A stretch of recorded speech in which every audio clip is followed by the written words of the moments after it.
Hello friends, delish Marathi किचनमध्ये सर्वांचे खूप खूप स्वागत आहे। उन्हाळा सुरू झालेला आहे, कैरीचा सीझन आलेला आहे आणि या सीझनमध्ये मी मस्त अशी कैरीची एक चटणी आणलेली आहे। एकदम अप्रतिम, झणझणीत आणि चवीला एकदम चटपटीत अशी ही चटणी तयार होते। बघा, अगदी सोपी कृती आहे, साहित्यही कमी लागतं। इथं मी एक मोठी कैरी अगदी बारीक अशी चिरून घेतलेली आहे।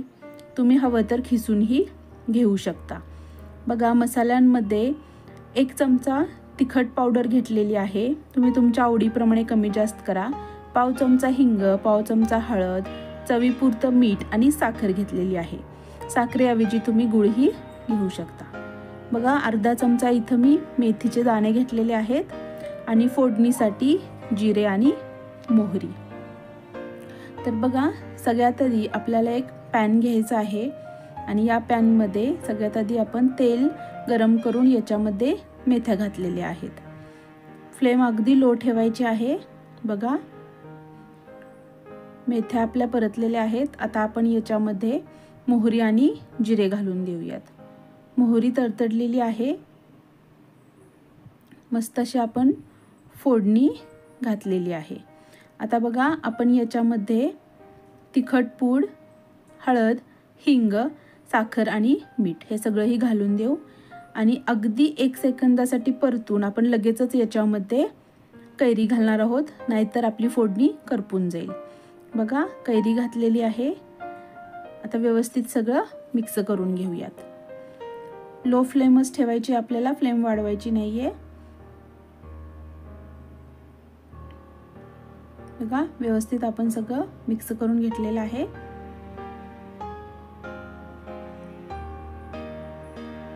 आणि आता आपण 5 मिनिटांसाठी ही चटणी वाफवून घेणार आहोत। झाकून द्यायचं आहे आणि 5 मिनिटं वाफवून घ्यायचे। बघा, 5 मिनिटं वाफवून घेतलेले आहे। परत एकदा व्यवस्थित आपण परतून घेऊयात आणि परत 10 मिनिटांसाठी वाफवून घेऊयात। अगदी सोपी कृती आहे। बघा, 10 मिनिटं झालेली आहेत। बघा, कैरी आता आपली अगदी मऊ पडलेली आहे, छान शिजलेली आहे। आता आपल्याला स्पॅच्युलाच्या मदतीने हे व्यवस्थित मॅश करून घ्यायचे। बघा, किती झटपट आपली कैरीची चटपटीत आंबट गोड चवीची चटणी तयार झालेली आहे। आता आपण थंड होण्यासाठी ही चटणी बाजूला ठेवून देऊयात। बघा, चटणी थंड झालेली आहे आणि मस्त अशी चटपटीत कैरीची चटणी रेडी आहे। ही चटणी तुम्ही जर जेवणात घेतली ना, तर अर्धी एक पोळी जास्तच खाशील, याची गॅरंटी माझी। बघा, तोंडाला पाणी सुटले ना, तर मी इथं ही चटणी दही भाताबरोबर सर्व करणार आहे। दही भाताबरोबर ही चटणी हे कॉम्बिनेशन अप्रतिम लागतं, एकदा नक्की ट्राय करा। बघा, मस्त असा थंडगार दही भात घेतलेला आहे मी। याच्यावरती सगळ्यात आधी थोडेसे डाळिंबे घालून देऊयात आपण